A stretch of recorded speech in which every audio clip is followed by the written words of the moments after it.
If your life feels stuck, average, chaotic, this is your effing wake-up call. You're not broken. You're not lazy. You're not destined to live paycheck to paycheck. You've just been running the wrong mental software. Today, I'm giving you the upgrade. This is how to un-F your life. 7 mindset rules the top 1% lives by. No fluff, no drink more water crap. Real talk, real shifts, real stories.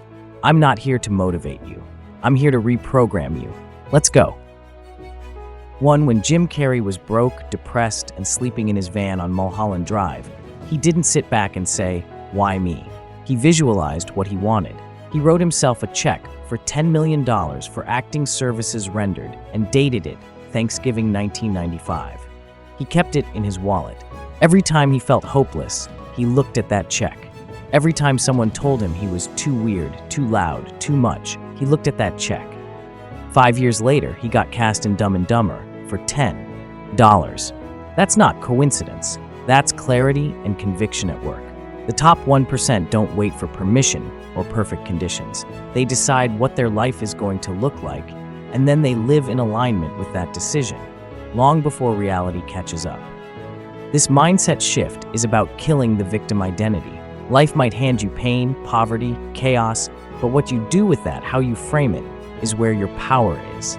Oprah Winfrey was born into extreme poverty in Mississippi, molested by family members, and ran away from home as a teenager. And still, she chose not to be a victim. She told herself a different story. That story became her reality. If your inner dialogue is full of blame, excuses, or complaining, guess what? Your outer world will reflect that noise. The top 1% doesn't operate from blame. They operate from ownership. Radical, uncomfortable, ruthless ownership. That's where the leverage is. Kobe Bryant had this thing called the Mamba mentality. It wasn't a brand, it wasn't PR, it was how he lived. In high school, while other kids went to parties, he was in the gym. In the NBA, while his teammates were resting, he was studying game tape from 3 seasons ago to find microscopic advantages.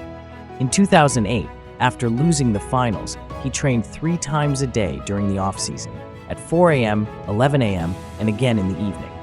That level of obsession makes people uncomfortable because it exposes how casual most of us are about our goals. Here's the truth. The top 1% aren't balanced. They're dialed the fuck in. They bet on obsession because they understand what obsession actually is. Energy concentrated over time. And that concentration creates breakthroughs. Look at Serena Williams, Michael Jordan, Elon Musk, and Beyonce. These people didn't stumble into greatness. They constructed it through repetition, fixation, and intensity. Even outside of sports, take someone like Ed Sheeran. For years, he played over 300 shows a year, slept on couches, and recorded demos on a broken laptop. He wasn't trying to make it. He was building inevitability through obsession. Most people are allergic to repetition. The 1% live in it. 3. In a world addicted to instant gratification, the top 1% are masters of delay. They don't trade short-term comfort for long-term gain. They sacrifice short-term comfort to ensure long-term gain. Jeff Bezos started Amazon in his garage, risking a 6-figure job on Wall Street. He went years without profit. Shareholders panicked. The media mocked him. But he saw something they didn't. That's compounding scale and leverage. Warren Buffett still lives in the same house he bought in the 1950s. Not because he's cheap, but because his brain doesn't chase shiny things. He understands that every dollar you spend today is a dollar that won't grow tomorrow. Not because of budgeting, but because of mindset. Even someone like Arnold Schwarzenegger delayed gratification. When he was bodybuilding in Austria, he would sneak out of military camp just to train. He knew that fame, success, and Hollywood were on the other side of discipline. Not pleasure, not comfort, but sacrifice. The 1% sees gratification as a tool, not a drug. While most people are binging Netflix, chasing likes, or panic spending their paycheck, while the elite are investing in financially, physically, and mentally compounding rewards. You will never go all in on your vision as long as Plan B exists. Will Smith said it best, Plan B distracts from Plan A. Most people don't fail because they aim too high. They fail because they gave themselves an exit strategy. But the 1%, they burn the backup plan. Elon Musk took every cent from his PayPal exit and split it between Tesla, SpaceX, and SolarCity. At one point, he had to borrow money for rent. People said he was crazy. He said he didn't care. Today, he runs multiple multi-billion-dollar companies because he was willing to risk comfort for legacy. Take Sara Blakely again, founder of Spanx. She didn't have investors, no business background, just $5,000 in savings and a relentless belief that women wanted better shapewear. When she launched Spanx, she worked full-time during the day and built the company at night. For 2 years. No backup plan. No one to save her. That pressure, that's what forged her success. The 1% commit like their life depends on it. They don't try. They decide. There's no if this doesn't work. It's this will work, or I will die trying. That level of decision cuts off all noise. Comfort is a drug, and the moment you start craving it, your growth flatlines. The top 1% know that discomfort isn't optional, it's the entry fee. Sara Blakely, again, was turned down by every manufacturer. Nobody took her seriously. She had no connections, no background in fashion, but she knocked on every door. She called factories daily. She faxed and showed up. She got laughed at a lot, but she didn't fold. That's what discomfort does. It creates pressure, and pressure creates evolution. Look at David Goggins. He went from 300 pounds spraying for cockroaches to becoming a Navy SEAL and ultra-endurance athlete. Why, you may think? Because he ran toward discomfort. He calls it the calloused mind.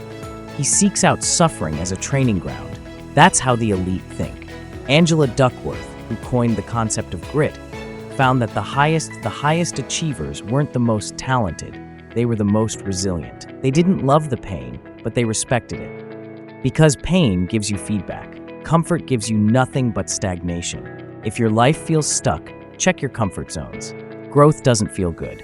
It feels awkward, painful, unstable, and that's the f***ing point.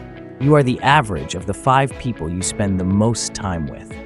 That's not motivational fluff, that's neuroscience.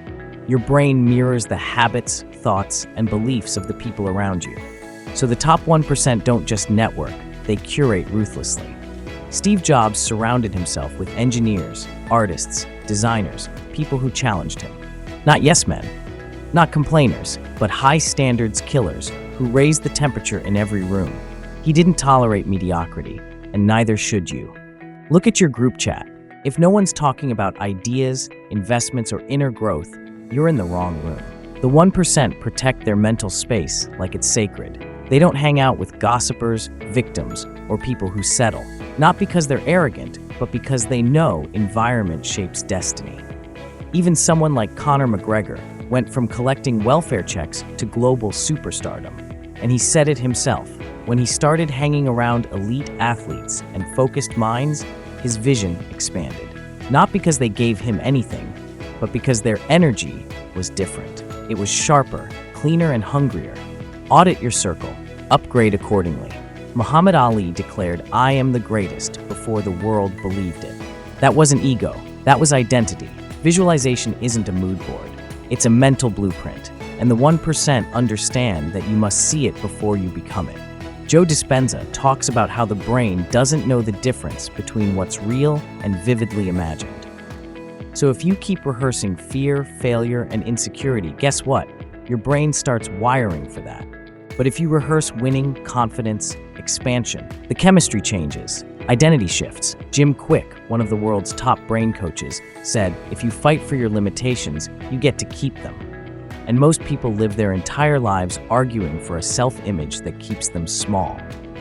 The top 1% do the opposite. They build self-image consciously and work on it daily. You don't get rich and then act wealthy.